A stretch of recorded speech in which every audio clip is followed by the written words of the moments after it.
जय हिंद। तो आज हम लोग फिर से पढ़ने जा रहे हैं क्लास 10 के प्रश्नावली 1.1 के पहला का तीसरा नंबर, जिसमें से 867 और 255 का हमको क्या निकालना है, HCF ज्ञात करना है, और वह भी प्रयोग किसका करना है, तो यूक्लिड विभाजन एल्गोरिथम का प्रयोग करना है।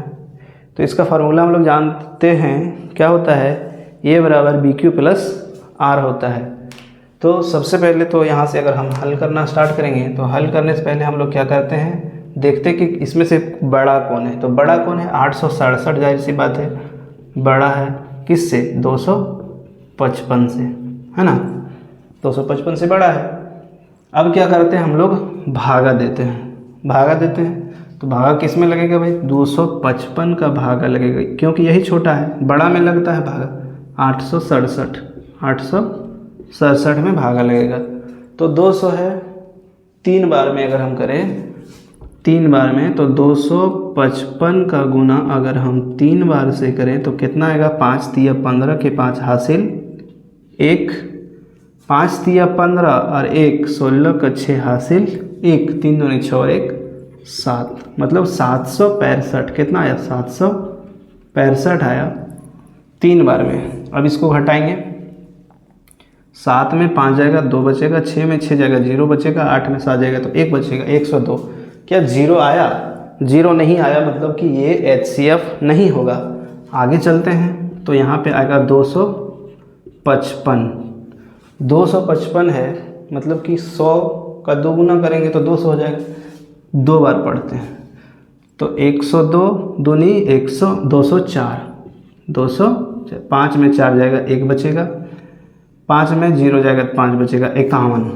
फिर से 0 नहीं आया, मतलब HCF ये नहीं है। 0 जब तक नहीं आएगा तब तक करते रहना है। तो 102 और 2 बार इसको पढ़ेंगे तो 51 दूनी होता है 102। अब आ गया मेरा 0, कहने का मतलब है कि HCF मेरा क्या हो जाएगा, 51। इसका आंसर होगा 51। लेकिन बात है कि इसको अब हमको सजाना है। तो सजाने के लिए क्या करेंगे, यहाँ पर लिखेंगे कि यूक्लिड विभाजन एल्गोरिथम का प्रयोग से विभाजन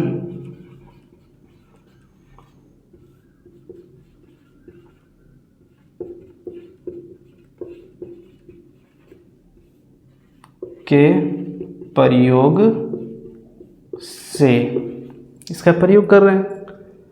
तो इसका फॉर्मूला क्या होता है A बराबर BQ प्लस R।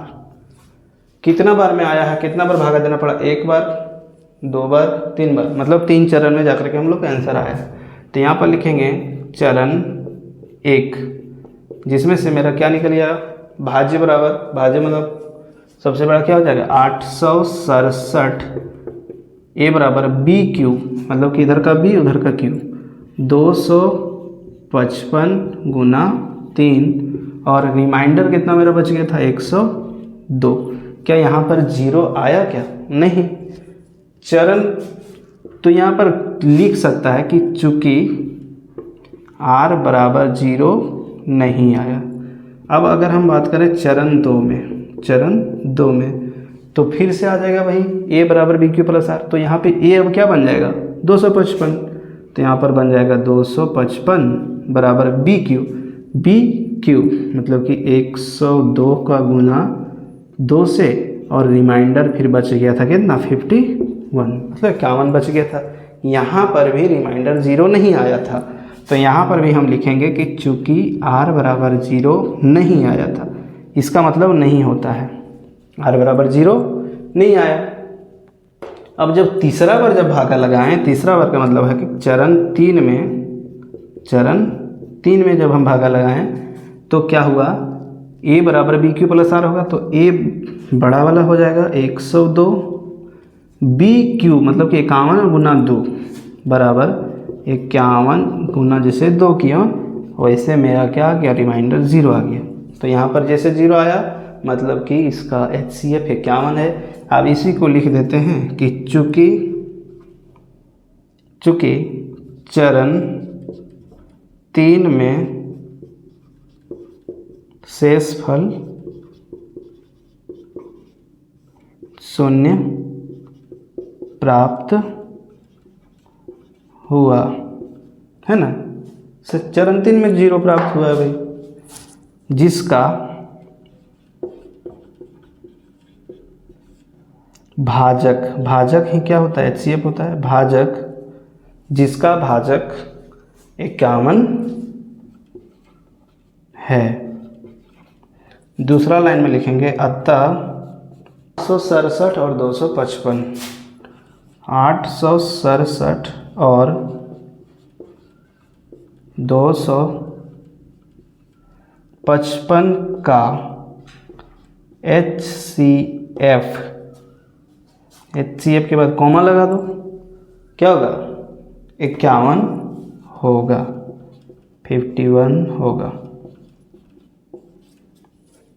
है। बस इतना ही है, ज़्यादा कुछ है नहीं, मेन है यहीं पे मेरा आंसर पता चल जाता है।